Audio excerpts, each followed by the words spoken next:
I will show you how to use Quick Login on Roblox.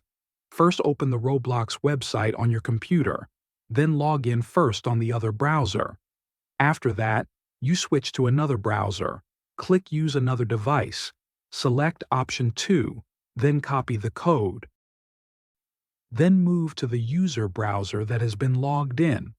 Click the top right corner, then Quick Sign In. Paste the code. Then enter.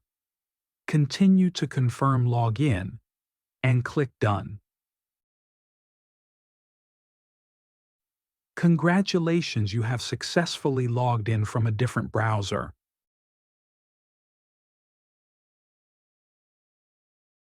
Thanks you for watching, and if you haven't subscribed yet, be sure you hit subscribe button.